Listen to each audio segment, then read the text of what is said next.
Apple sekolah lu, Bu. Sekolah lu. Saya, sekolah. Patang kemarin cari yang rumah sobang. Dia patang nonton sulap.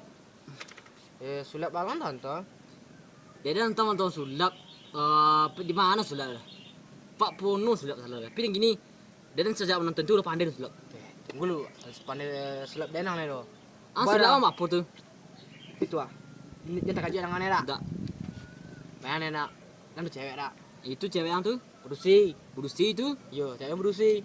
Itu dak. Sudah saya mah. Pasal sayang tuh. Main ya. Woi.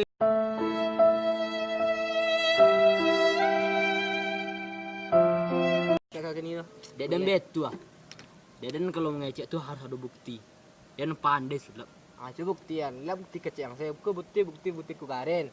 Mana ini ninjutsu? Wah, ngapa dia gua? Wah, ini sulap emang GG pajak mah. Wah, cari pajak apa lagi dulu? Aduh. Sakit gila dia. Tapi sulap dan berhasil. Iya. Orang Ramadan.